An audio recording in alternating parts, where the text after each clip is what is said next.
اليوم حنسوي أكلة عراقية مشهورة جدا بالعراق وبالوطن العربي، واتفق الكل على حبها. عرفتوها شنية؟ أكيد الدولمة. خلونا نبدي. أول خطوة نسويها إنه نحضر الخضرة، وأهم مكون هو البصل. راح أستخدم البصل اليابس، وراح أبدي أدق البصل على سطح يكون قوي وأحرك بيه من كل الجهات. ليش نسوي هاي الخطوة؟ حتى يسهل علينا إنه نفصل طبقات البصل وحدة عن الثانية. راح أقصها ورا ما أشيل القشر مالته، وراح تشوفوه إنه راح تطلع بكل سهولة. اكو بعض الناس انه يحاولون يغلون المي وبعدين يخلون البصل ورا ما يقشروه، يخلوه بالمي المغلي حتى تطلع الطبقات بشكل اسهل. صحيح هذه الطريقة اسهل، بس ما افضلها لانه بعد الطبخ راح تكون قشرة البصل جدا قاسية. وهسه نبدي نحضر بقية الخضرة اللي هي الفلفل، بس قصيت الراس مالته وبقيته حتى أغطيه. ونفس الشي للباذنجان أني بس حفرته، والشجر نفس الحالة أو الكوسة. وبطرف السكينة نسوي مثل ظروف أو شقوق بالخضرة، وخصوصا الباذنجان والشجر والفلفل. السبب انه حتى تدخل كل النكهات والصوص داخل الخضرة نفسها، وتعطيها طبعا طعم بعد أطيب. وبعدها راح أبدي أملح الخضرة وحدة وحدة باستخدام مملحة، لأن ما نريد كمية تنزل هواي من الملح، بس حتى نملح كل الخضار ويكون الطعم معتدل ومتوازن. بس أكيد بدون ما نملح البصل، لأن ما يحتاج نملحه، بس الخضرة. النقطة ممكن تفيدكم إذا كنتوا عندكم شغل وتعرفون إنه شغل الدولمة جدا طويل وياخذ وقت، فتقدرون تحضرون هذه الخطوة مسبقا قبل بيوم. تحضرون كل الخضرة، تحفرون الشجر الباذنجان والفلفل، وتطلعون البصل وتخلوه بالثلاجة وتغطوه، وثاني يوم تكملون على الحشوة وتشتغلون بيها. وإذا تحبون ممكن تخلون بين طبقات الدولمة باقلة تعطي طعم طيب. وهسه نبدي نحضر الحشوة. راح استخدم اني محضرة الطعام السهل علي العمل. اول شي راح ابدي احط الكرفس، واضيف عليه بصل وفصين ثوم، وراح ابدي اشغلها بس بدون ما بالغ بعملية ثرم الخضرة، لان اريدها شوية تكون قطع كبيرة.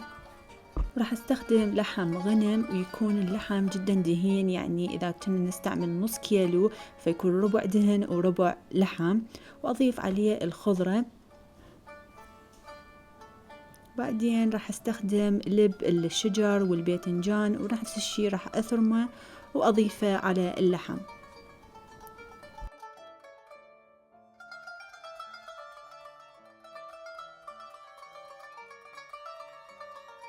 وراح استخدم تقريبا طماطين، راح اهرسها نفس الشي بنفس الطريقة، واضيفها على بقية الحشوة. وراح اضيف شبنت، طبعا الكمية حسب ما انتو تحبوها. انا راح احط تقريبا 3 خواشيق شبنت. وراح اضيف معجون طماطة تقريبا 3 خواشيق كبار تكون. وبقاعدة الجدر راح اضيف زيت حتى ما تلزق عندنا الخضرة بيه. وما ننسى السلق، مكون جدا مهم بالدولمة. غسلته وقصيت مات السيقان، راح استخدمها واحطها بقاعدة الجدر. وراح اضيف مي حار مغلي على السلق حتى تذبل الاوراق وتسهل عملية لفها. راح اضيف 3 اكواب تمن مغسول ومنشف من المي، واضيفه على بقية الخضرة. نضيف الملح، ونضيف الفلفل الأسود. طبعا ممكن تزيدون الكمية تطلع طيبة طبعا إذا تحبوها حارة أكثر. ممكن تضيفون السماق، وهذا الشيء اختياري، أكو ناس ما يعجبها تضيف سماق. وراح أضيف بهار 7 أشكال. وراح أضيف ملح الليمون أو الليمون دوزي حتى ينطي حموضة أكثر للدولمة.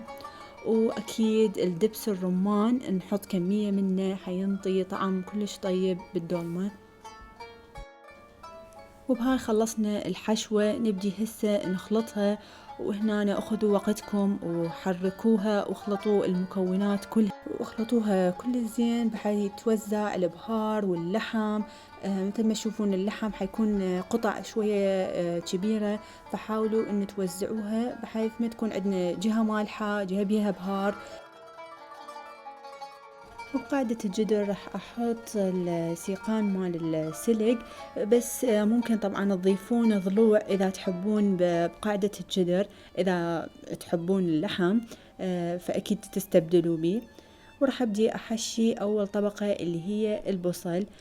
نقطة مهمة أنبهكم عليها، لا تحشون الخضار كلها بكمية كبيرة من الحشوة، لأن التمن بعد ما نطبخه ونضيف المي راح ينفخ ويزداد حجمه، فراح يطلع من الخضرة وراح ينطي منظر ما حلو. فالأفضل أنه دائما نخلي مجال وفراغ داخل الخضرة. وبعدين نبدي نصف أول طبقة اللي هي البصل.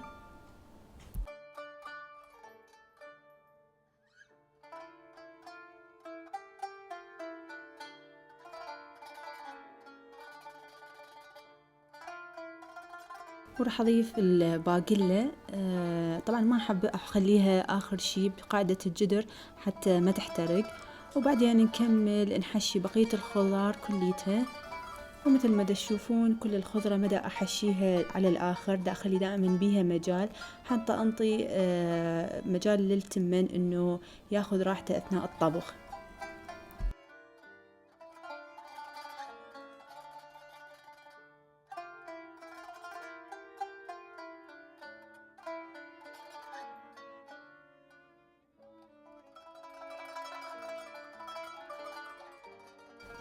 وهسه راح أبدي أرص الخضرة وحدة يم اللخ، حتى أحاول أسد الفتحة مالتها حتى ما يطلع الحشو اللي برا أثناء الطبخ.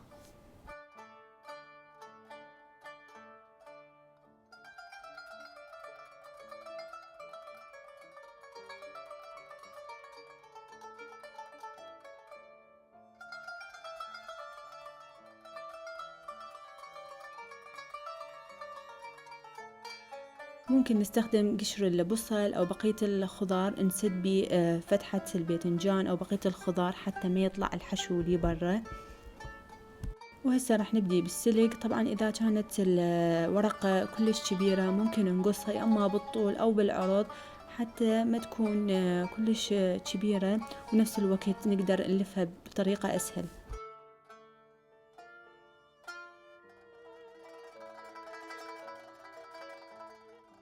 وأحاول أملي كل الفراغات اللي بقت بين الخضار بالسلق.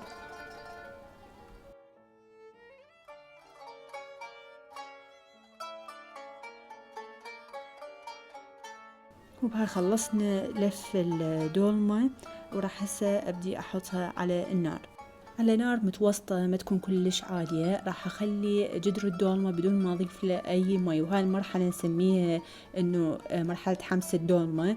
هي راح تطلع المي من الخضار اللي بيها وراح تبدي تستوي على النص. وراح أغطيها وأتركها تقريبا مدة نص ساعة إلى أن يطلع كل المي والصوص اللي موجود بالخضار وبالحشو.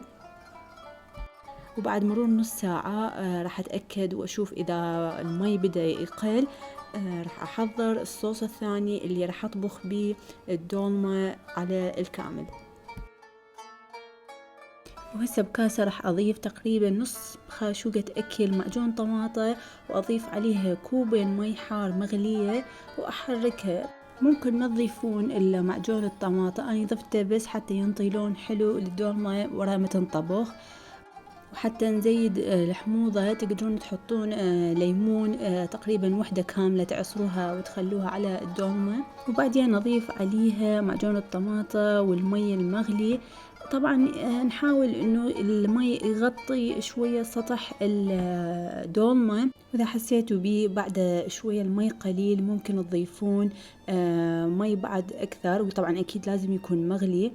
وبعدين ممكن نضيف على الدولمة ماعون أو أي شيء يثقل السطح الخارجي مالتها حتى تستوي الطبقة اللي عندنا على الجدر. واتركها على نار هادئة إلى أن ينشف المي بشكل كامل. وبعدين اتركها ورا ما اطفي النار، اخليها ترتاح تقريبا 5 دقائق قبل ما نقلبها حتى تحافظ على شكلها وتنزل بكل سهولة. ومن تريدون تقلبوها ممكن تستخدمون اي خبز عربي تخلوها بقاعدة الصينية وبعدين تقدرون تقلبوها. وبهذا نكون خلصنا الدولمة، ما بقى غير انه ناكلها ونستمتع بيها. وإذا عجبكم الفيديو لا تنسون تحطون لايك وتشاركون الفيديو، وانتظروني بوصفات وفيديوهات جديدة. شكرا لكم ولمتابعتكم.